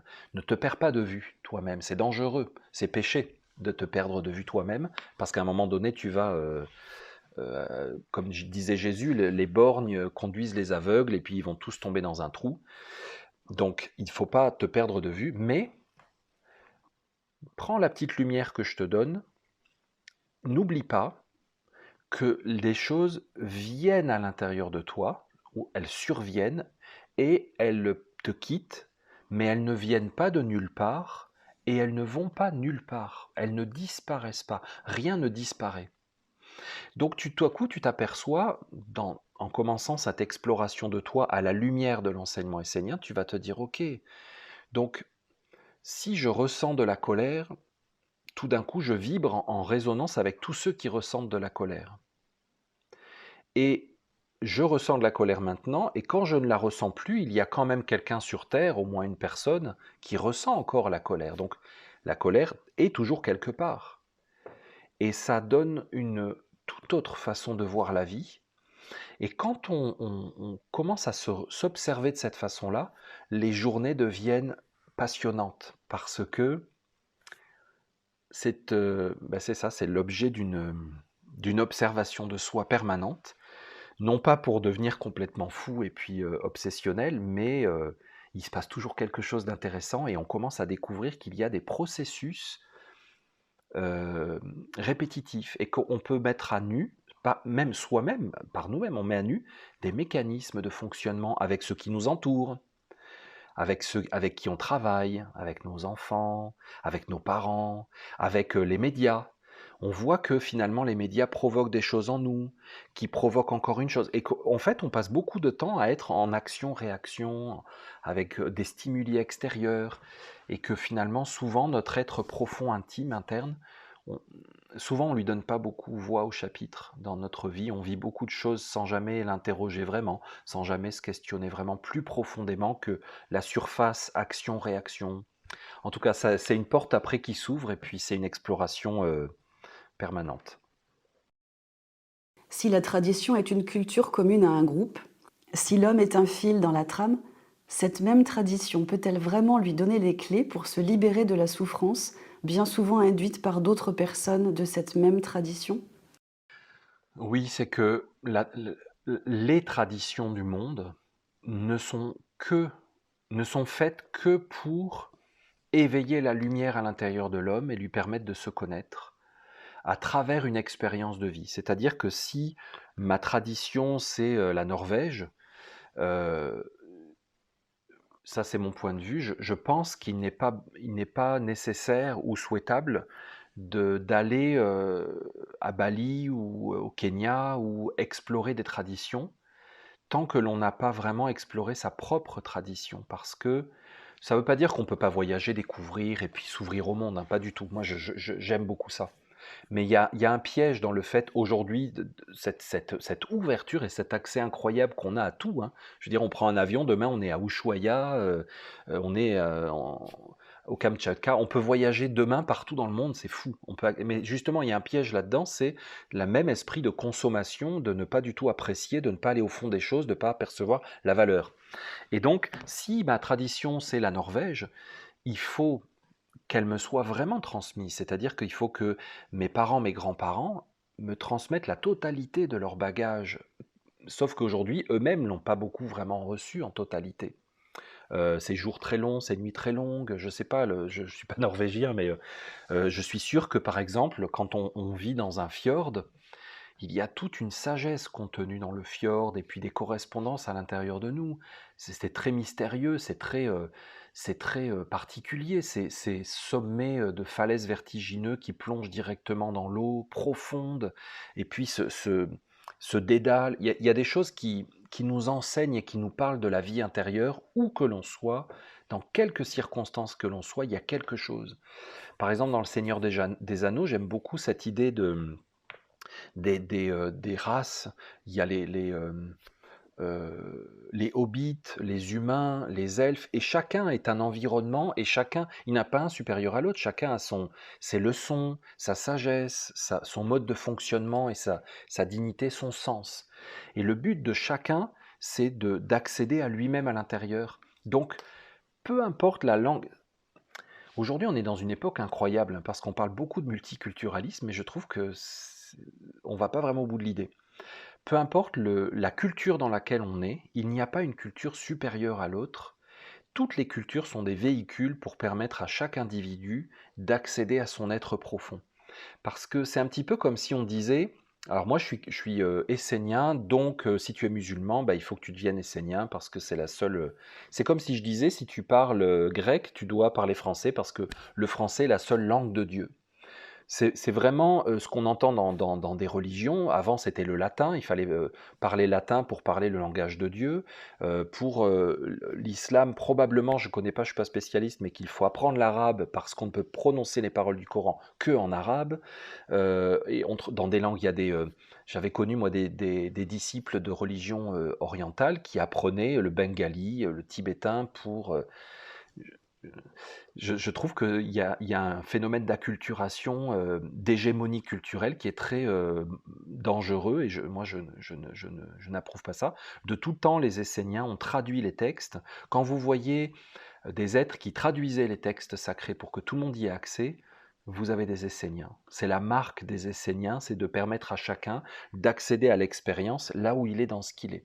Donc, quelle que soit notre culture, le seul but de la tradition, c'est d'y accéder. Donc, de ce point de vue, les Esséniens sont très traditionalistes. Et ils aiment l'intégrité de leur tradition et la transmission de leur tradition. Et je trouve qu'aujourd'hui, il y a une fonte complète de la France, pas aujourd'hui, hein, je veux dire depuis 200 ans à peu près, 200-250 ans, il y a une fonte complète de la culture française, et il y a une perte du sens du coup, parce que ce que moi j'ai reçu de mes parents est très très très pauvre. Je ne connais pas le sens de la Chandeleur, à part faire des crêpes et les faire sauter avec une pièce d'argent dans la main. Je connais pas le sens de Noël, on ne m'a pas appris ce qu'était Pâques à part bouffer du chocolat. Les feux de la Saint-Jean, j'en ai sauté dans mon village quand j'étais petit, mais j'ai aucune idée de pourquoi. On n'est pas allé au bout de la tradition du tout. Et du coup,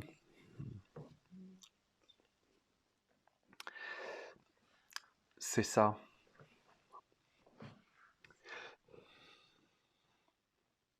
Et je trouve que c'est fou. Je me souviens quand je suis allé en Afrique, il y avait des Africains très riches qui étaient très occidentalisés, qui portaient des jeans Levi's, des chaussures Nike, et j'avais un sentiment de familiarité et d'universalité. Je me disais, oh ben on est pareil. Et après, je me suis rendu compte qu'en fait, c'était une illusion complète et qu'en faisant ça, je ne voyageais pas. Bon, j'étais très jeune, hein. Et ça m'a fait penser à l'Empire romain qui a romanisé toute l'Europe et qui a finalement semé la graine de ce qu'on vit aujourd'hui. Voilà, un lissage des cultures avec la création du folklore, les musées folkloriques, une disparition complète des langues. Il faut imaginer qu'en 1900, en France, lorsqu'un enfant était, on entendait qu'à l'école il parlait breton ou occitan, on lui mettait un bonnet d'âne. On a créé un sentiment de honte. Et quand il rentrait chez lui, du coup, il entendait ses parents parler breton ou occitan, et beaucoup d'enfants ont mis un point d'honneur à ne plus leur parler et à leur parler français de Paris. Et ça a été dramatique. C'est ce qu'aujourd'hui on voit avec les OGM, avec les cultures intensives, c'est qu'il n'y a plus que des pommes golden. Il n'y a plus d'autres variétés. Alors, si vous avez le choix entre la rouge, la verte et la jaune, vous voulez laquelle? Aux États-Unis, c'est terrible, le fromage. Je me souviens, la première fois que j'y étais allé, donc je vais en Californie, je demande du fromage, on me dit jaune ou orange. Voilà, le fromage, il est jaune ou orange. C'est assez. Moi, je connaissais pas ça. Maintenant, je suis habitué. Hein, j'habite en Amérique du Nord, mais c'est très fort. Donc, les Esséniens ont un côté très traditionnaliste et ils vont pousser un Essénien, par exemple, qui vient d'une tradition, je sais pas moi, polynésienne. euh, Son but en tant qu'Essénien, c'est d'aller au cœur de sa tradition et de comprendre et d'arriver de nouveau à lire toute sa tradition, s'il a encore des éléments, et il va voir l'universalité, mais dans son langage.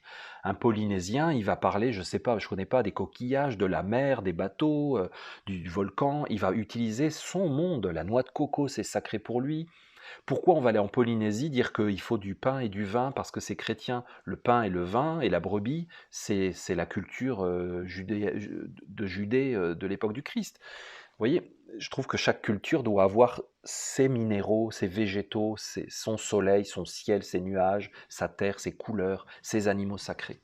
C'est très très important et aujourd'hui, le discours pseudo-ouverture d'esprit, ouverture sur le monde, en réalité, pour moi, c'est un cheval de Troie parce qu'il cache une mondialisation, une aseptisation, une uniformisation des consommations qui est extrêmement toxique et dommageable pour la planète.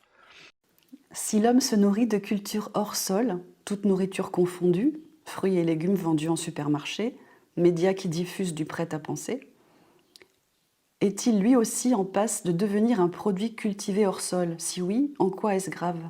Je pense que l'homme occidental est un déraciné total. Moi, je me considère comme un déraciné. Je ne suis pas né dans la ferme de mes grands-parents, je ne suis pas né dans l'appartement, même j'aurais pu être né, j'aurais pu naître en ville, je ne suis pas né place de Clichy, là où est né mon grand-père. Donc, j'ai même pas deux générations de racines, j'en ai même pas une. Je suis né là où aucun de mes parents n'est né. Bon, je suis né dans la ville où ma mère est née. Bon, mais c'est très très peu, c'est vraiment...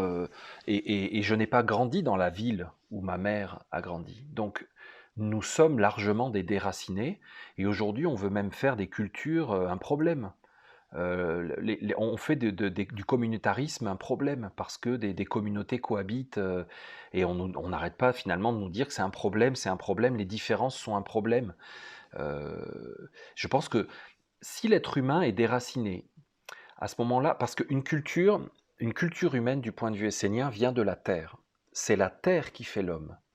C'est la terre qui construit l'intérieur. Si vous vivez dans des montagnes arides, vous n'avez pas la même vie intérieure et la même culture qu'un peuple qui vit dans des vallées et des humides avec des champs de rizières. Hein, le delta du Mékong. Vous n'avez pas la même vie intérieure, vous n'avez pas la même sensibilité, euh, vous n'avez pas les mêmes repères. Et je trouve que c'est sain. Je ne vois pas pourquoi c'est un problème de dire ça. Moi, je trouve que c'est sain. Dire qu'il faudrait qu'on soit tous pareils parce que les différences mènent au conflit, pour moi, c'est profondément malsain. Je comprends que des guerres nous ont envoyé ce message, ou alors c'est le récit qu'on en a fait. Mais non, moi, je suis pas d'accord. J'ai été en Afrique dans des forêts profondes, humides, sur l'équateur. Je peux vous garantir que les humains sont pas les mêmes. Ils n'ont pas la même sensibilité. J'avais l'air d'un extraterrestre, vraiment. un extraterrestre total. J'ai- J'étais complètement largué. J'avais aucun repère, je connaissais aucune feuille. Il n'y avait pas le bruit d'un arbre, d'un insecte que je connaisse. Tout était étranger. Donc mon corps, mes perceptions sensorielles, mon deuxième cerveau, là, les intestins, mon cerveau primal n'avait plus aucun repère, aucun moyen de fonctionner. Je crois à ça beaucoup, je trouve que c'est important. Et je trouve qu'il faut revenir vers ça. Donc c'est la terre où l'on est qui crée notre culture. À partir du moment où on se déracine. Et par exemple, moi je viens du sud de la France, maintenant je suis au Québec et je voudrais absolument cultiver, je sais pas, je cherche un truc typique du sud de la France. Il y en a vraiment pas beaucoup, hein, tellement j'ai pas été habitué. Je- c- Ma tentative serait un peu ridicule de vouloir vivre, ou tiens, prenons un truc large comme le français, voilà. Je voudrais vivre au Québec, mais en France. Et donc, je voudrais avoir toutes mes habitudes, mes fromages français, mon pain français, ma musique française. Mais je suis hors sol. Ici, la nature est différente, les rythmes sont différents. Et du coup, je ne permettrai pas à la nature d'entrer en moi et de vivre à l'intérieur de moi. Donc, je créerai effectivement un problème dans la société québécoise parce que je voudrais absolument maintenir mon identité française. Et je voudrais absolument que mes enfants se sentent français, alors que nous vivons au Québec. Et en faisant ça, je zappe complètement la nature, les rythmes des saisons ici, l'énergie de la nature propre au Québec, qui est à l'origine des valeurs du peuple du Québec. Et donc je ne permets pas à mes enfants d'entrer en contact avec le réel. Sauf que les Québécois aujourd'hui en 2020 eux-mêmes ne sont plus en contact avec la nature. Et donc ils veulent maintenir une culture québécoise issue de la nature, mais ils ne savent plus pourquoi ils le font. Donc eux-mêmes sont dans le souvenir d'une culture issue des autochtones d'Amérique du Nord, de la neige, des hivers et tout. Ils ont un souvenir, mais ils ne savent plus vraiment pourquoi. Donc, moi, par exemple, français qui veut vivre en français au Québec, je vais me confronter à des Québécois qui veulent vivre en québécois, mais qui ne savent plus vraiment pourquoi. Et bien là, on a le cocktail explosif de la France d'aujourd'hui, par exemple, où tout le monde veut défendre son beefsteak sans aucun fondement réel naturel. Et c'est pour ça que j'aime beaucoup cette idée de retourner vers la nature, d'essayer de consommer local, de retourner vers des choses simples, d'être en prise avec le réel, pour sortir des débats théoriques, intellectuels, d'idées, d'idéologie, de politique et tout ça, qui sont hors sol, tous hors sol. Vous évoquiez cette injonction donnée à Moïse d'ôter ses sandales, car la terre est sacrée. Mais l'homme est de plus en plus partout sur la planète, chassé de sa terre, perdant du même coup ses racines, donc sa culture. Certains peuples luttent et parfois disparaissent de leur terre d'origine, celle des peuples amazoniens exploités par les industries pétrolières, des Indiens Hopis voisins des cartels colombiens. Conserver sa culture peut-il être un choix difficile à faire ? Oui, je pense qu'il y a des peuples qui luttent tant bien que mal pour essayer de conserver. Il y a des communautés qui ont un sang très fort et qui, 2, 3, 4 générations, aux États-Unis, on voit ça, des migrants français sont fondus, ils sont en une génération, ils sont complètement disparus. Par contre, les migrants grecs vont continuer à apprendre le grec à leurs enfants, continuer à être orthodoxes. Ils gardent le souvenir de leur culture plus longtemps, mais quand même à terme, il va y avoir une dissolution. Et donc, quel va être le point commun de toute cette société ça va être la culture de consommation. Euh, Ça va être des repères communs. Qu'est-ce qui fait qu'on va pouvoir avoir un sentiment de familiarité quand on se rencontre? C'est parce que tous les deux, quand on était petits, on mangeait des cornflakes de Kellogg's.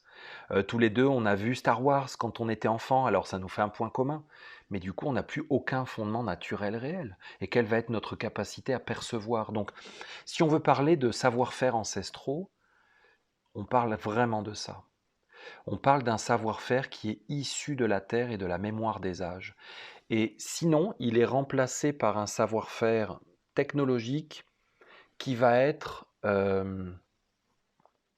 issu d'un brevet, issu d'une intention particulière, d'un agenda, comme on dit en anglais, caché, et parce que il y a un savoir-faire moderne qui est celui d'être un ouvrier d'usine. Au XIXe siècle, à la révolution industrielle, des gens sont enlevés des campagnes et se mettent à devenir ouvriers, et ils créent une génération de mineurs, deux générations de mineurs. Donc on est mineur de père en fils, mais ça a duré très peu de temps, hein. Il y a eu deux, trois générations de mineurs, puis ça s'est arrêté. Les mines ont fermé, tout est arrêté. Maintenant, ce savoir-faire d'être un ouvrier en usine, il a été transposé en Chine, en Éthiopie, où vous avez des méga-usines avec des gens qui dorment dans l'usine. Ils sont logés dans des cages, littéralement, où ils dorment sur place, et ils bossent 7 jours sur 7, 12 heures par jour, pour faire des chaussures Nike et des vêtements Adidas. Donc, c'est un savoir-faire. Mais c'est un savoir-faire extrêmement récent, qui est mis en place pour des intérêts humains étrangers aux intérêts réels de l'humanité. Puisqu'au contraire, on va aller contre l'intérêt de l'humanité parce qu'on détruit des sociétés, on détruit quelque chose qui est durable. Hein, on n'est plus du tout dans la durabilité dans le temps. Donc, cette idée qui est dans la Bible, l'Ancien Testament, de l'Éternel qui punit, qui est vengeur et tout ça, c'est intéressant pour moi en tant qu'Essénien parce que je suis de tradition occidentale, je suis de la tradition musulmane, chrétienne, juive, de tout ce livre, du livre de la Bible et tout ça.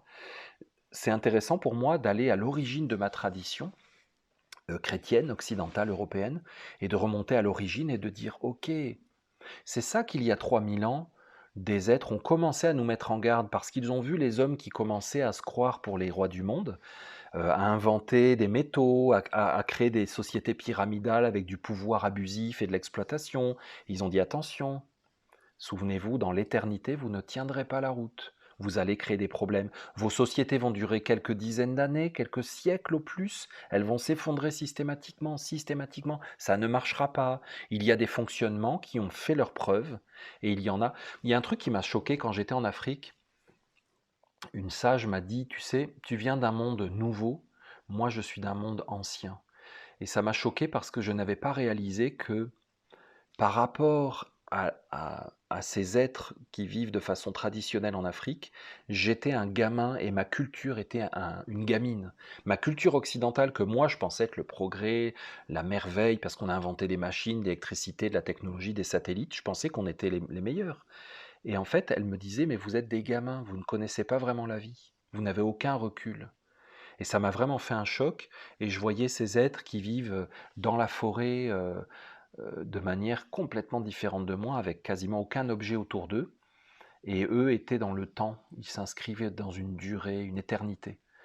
Et ça m'a fait un choc parce que l'éternité, c'est la forêt, c'est les arbres, c'est le chant des insectes, c'est les naissances, les morts. Et finalement, ça place l'être humain dans une fraction de seconde.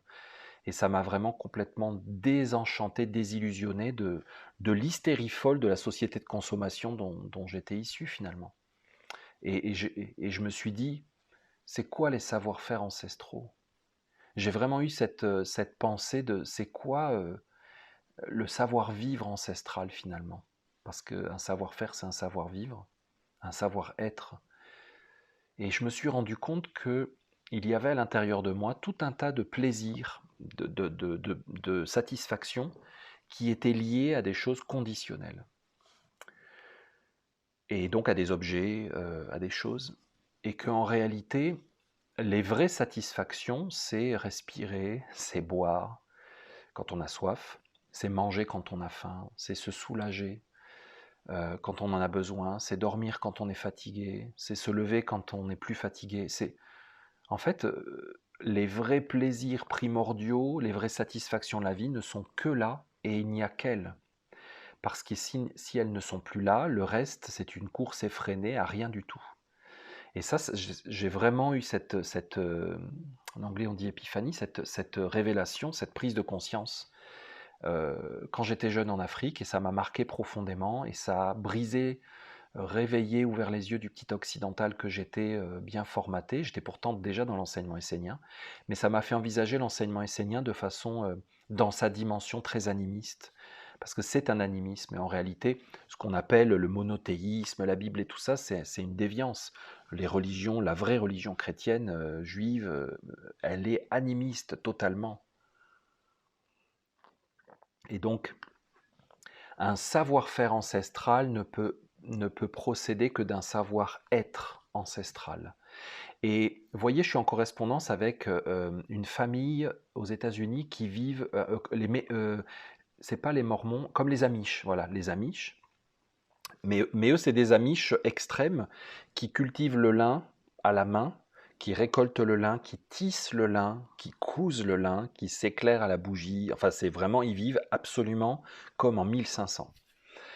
Sauf que ils ont un endroit, mais c'est un endroit exclusif réservé pour communiquer, donc on a des échanges. Et, et récemment, une des personnes m'a écrit pour me dire j'en ai ras-le-bol de toute la journée, faire attention à ne pas être pollué par le monde technologique.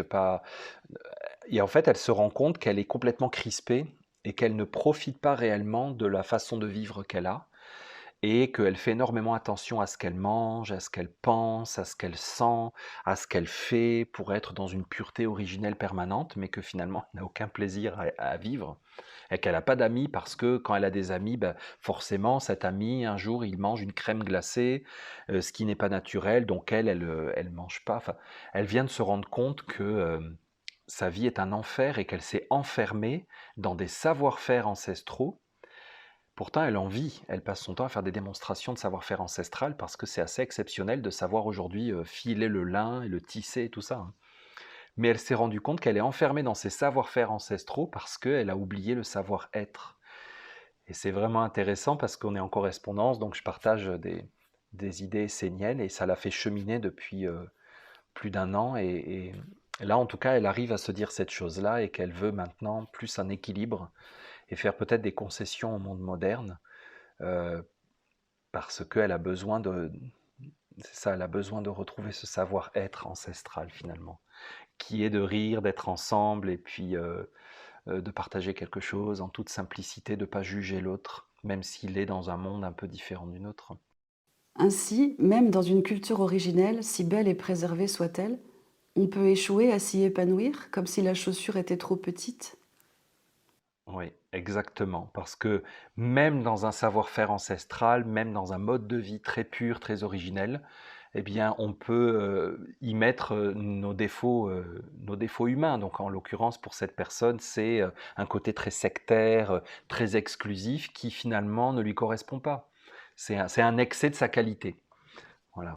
Comment faire alors dans un monde qui semble ne pas avoir pris la bonne direction pour faire revivre en soi un mode de vie juste et équilibré, à reconnecter en soi un véritable lien avec la nature, qui est finalement le savoir-faire de nos ancêtres premiers, eux qui mangeaient à la table de Dieu, c'est-à-dire dans la nature.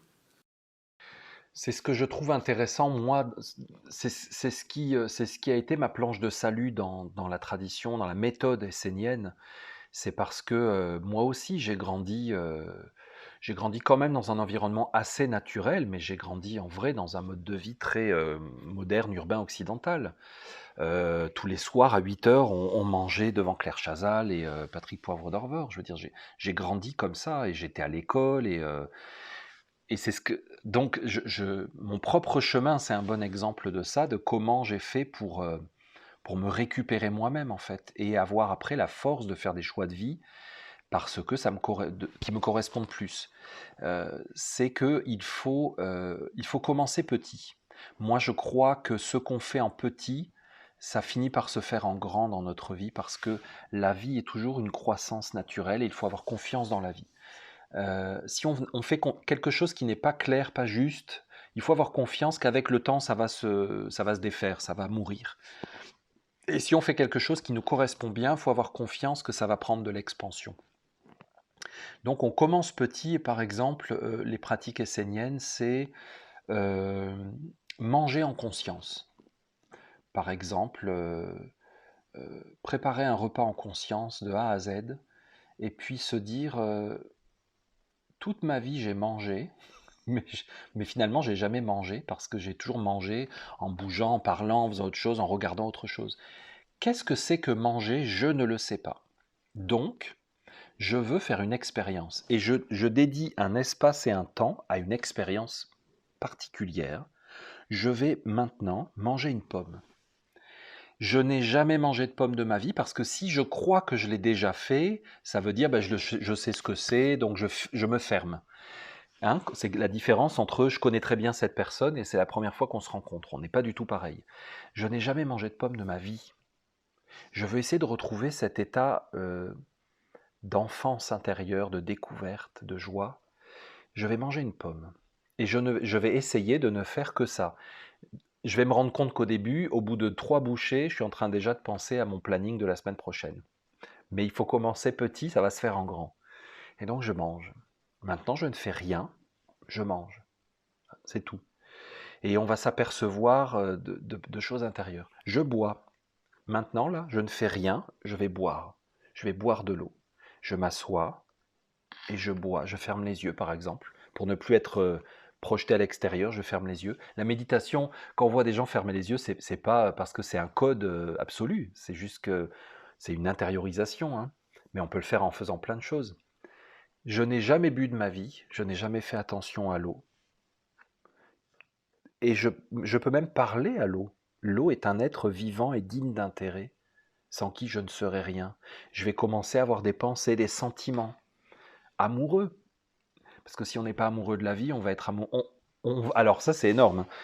Combien de gens me parlent de leurs problèmes de cœur relationnel, mais on a déjà un problème de cœur relationnel avec notre corps, avec la vie en général. Alors comment on veut savoir être amoureux avec quelqu'un si on n'est pas amoureux de l'eau? Parce que l'eau, c'est assez facile d'avoir une relation amoureuse avec. Mais si on n'en a même pas une, comment on peut prétendre être amoureux de quelqu'un d'aussi complexe qu'un autre être humain? Donc je bois, euh, je regarde un arbre que je n'ai jamais vu. Des choses simples comme ça, je trouve que c'est des pratiques vraiment importantes qui peuvent nous ouvrir tout un espace et on va apprendre à ralentir. On va dire, comme j'ai partagé dans une vidéo, que j'étais au supermarché, puis j'y vais très rarement et je me disais, mais qu'est-ce que c'est horrible, quoi. J'ai vraiment eu cette perception organique de toute cette bouffe sous plastique, industrielle, de ces tomates identiques, calibrées, vraiment de toute cette viande anonyme, j'allais dire déshumanisée, mais oui, parce que moi je crois que le Maasai qui mange une vache, il la mange pas comme un Américain du Nord là, qui s'achète sa bouffe à la tonne. C'est complètement déshumanisé. Personne n'a jamais vu cette vache, personne ne l'a jamais regardée dans les yeux. Voilà, j'ai vraiment eu ce sentiment, tous ces aliments préparés, ces gâteaux dans des boîtes et tout ça. Je me disais, mais personne n'a fabriqué ça. Dans le fond, c'est dégueulasse. Mon corps n'en veut pas. Mon corps n'aime pas ces trucs-là. Il rejette. Et on arrive après à avoir ces perceptions-là. Et donc, on n'est plus après dans un dogme ou une théorie qu'il faut être vegan, qu'il faut être ceci, qu'il faut faire ça, qu'il faut faire ça, qu'il faut voter de tel parti ou boycotter telle marque. On est dans une perception organique, naturelle des choses et on va faire des choix tout à fait simples et spontanés et vrais et profonds. Qui sont, je crois, les plus puissants actes qu'on puisse faire. Parce que je comprends l'acte politique de boycotter, de consommer ou pas consommer. C'est un acte politique qui a un impact sur le monde. Mais je pense qu'un acte conscient, libre, qui vient vraiment de nos tripes et de notre cœur, il est beaucoup plus puissant que n'importe quelle campagne, pétition, etc. On signe des pétitions pour sauver les abeilles, mais vous, c'est quand la dernière fois que vous avez regardé une abeille, que vous avez mangé du miel en conscience, que vous êtes allé voir un rucher et que vous l'avez aimé? Vous voyez, on ne prend pas de temps pour faire ça. Et pourtant, c'est l'origine du mouvement.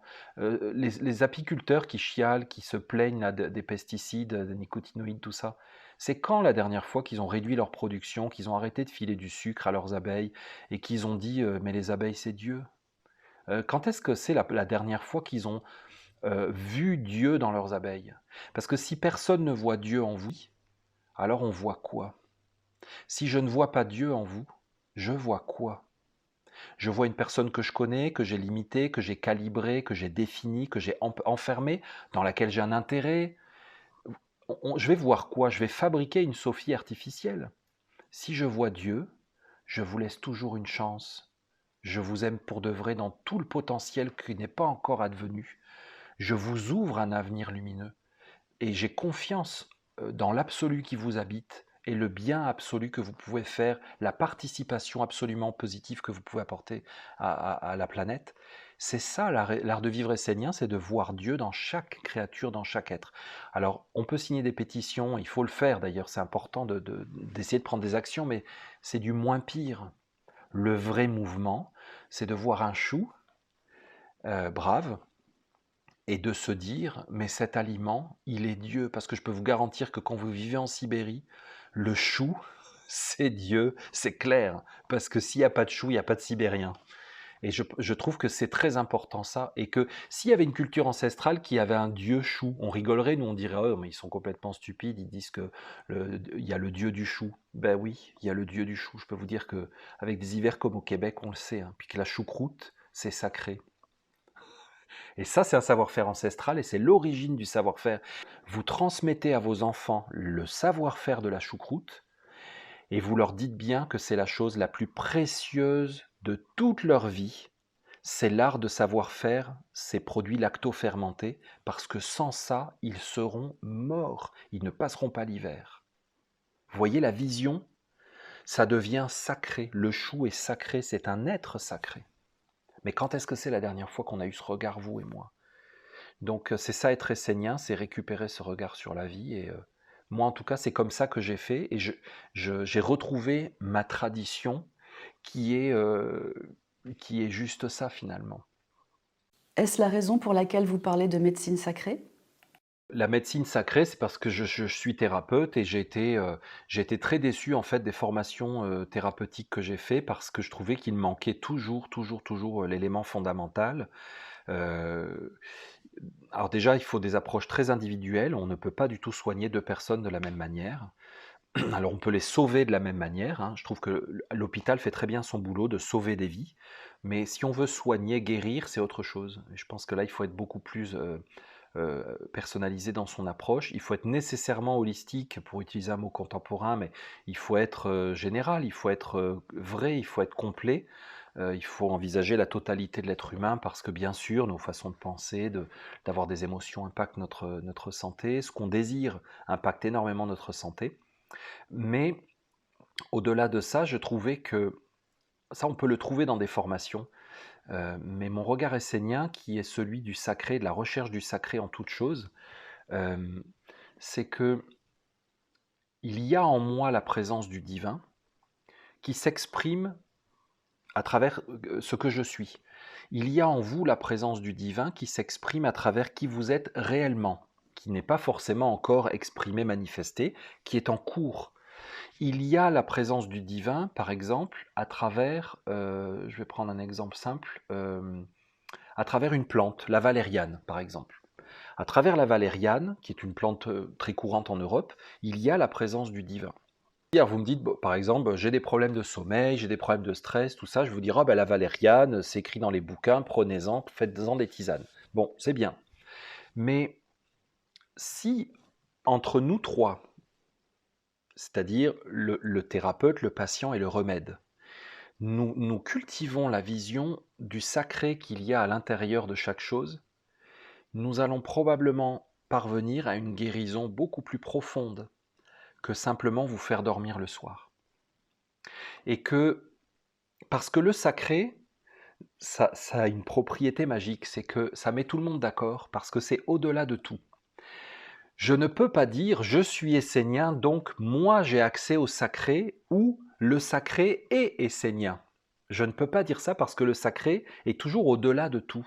Donc le sacré n'est ni essénien, ni musulman, ni bouddhiste, ni athée, ni... Il n'est pas dans ce que nous on peut l'enfermer, il est au-delà.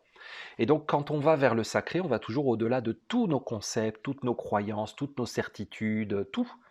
Donc moi, en tant que thérapeute, je vais aller au-delà de tout ce que je crois savoir sur vous, si jamais je vous enfermais, ce que je crois savoir sur l'insomnie, je vais aller au-delà. Et vous, vous allez au-delà de tous vos blocages, de tous vos stress, de tous vos traumatismes, de toute votre inconscience. On va dépasser progressivement tout ça. Et la plante va peut-être pouvoir nous apporter, ou vous apporter, la vraie réponse à la vraie question qui vous empêche de dormir. Sauf que Je ne peux pas savoir en tant que thérapeute quelle est la question réelle profonde qui vous empêche de dormir. Vous ne pouvez pas le savoir de prime abord puisque vous êtes victime d'insomnie, donc vous n'avez pas accès à la réponse. Vous êtes prise dans un problème et elle n'est écrite dans aucun livre parce que personne ne sait exactement pour vous quelle est la solution au problème puisque personne n'a vécu votre vie à votre place. Donc, la plante, elle a la capacité de nous faire dépasser si nous nous mettons avec humilité face au sacré et à la vie et de savoir que même si on est thérapeute, même si on est patient, on n'a pas la science infuse, on n'est pas bloqué, rien n'est jamais bloqué, tout est toujours possible et qu'on chemine vers la vraie solution. Et donc dans ce traité de médecine sacrée, j'ai voulu remettre les choses à leur place et aider les thérapeutes et les patients à se placer dans cette dynamique, donner des outils concrets aussi et revisiter toutes les notions qu'on croit connaître, respirer, penser, tous les fonctionnements, le système immunitaire. Donc je parle de tous les fonctionnements physiologiques et je montre toute une dimension qu'on n'a pas du tout envisagée. Et par exemple, le système immunitaire, il n'y a pas qu'un système immunitaire physique, il y a un système immunitaire émotionnel, il y a un système immunitaire mental, énergétique. Si on dit que l'immunité, c'est les globules blancs, c'est vrai, mais c'est pas que ça. Et que si on le limite, on passe à côté de l'essentiel. Parce que si j'ai un problème immunitaire physique, probablement que j'ai un problème immunitaire sociétal. J'ai un problème immunitaire dans mon couple, dans mon cœur. Et si j'ai un problème immunitaire à ce niveau-là, comment je peux prétendre dire à mon corps, oui, oui, je sais, moi j'ai une très mauvaise immunité émotionnelle, mentale, énergétique, relationnelle, mais toi tu dois avoir une bonne immunité physique. Le corps ne comprend pas. On est dans une dichotomie totale. Vous voyez, dans plein de domaines de la santé, on ne fait que martyriser le corps, exiger de lui qu'il fonctionne bien, sans jamais, jamais nous exiger de nous-mêmes d'avoir un fonctionnement sain. Alors on exige la santé du corps, mais pas de nous-mêmes. Je trouve que c'est assez gonflé comme démarche. Et s'il y a des êtres qui doivent tenir ce discours, c'est quand même les thérapeutes. Il me semble que c'est notre fonction fondamentale.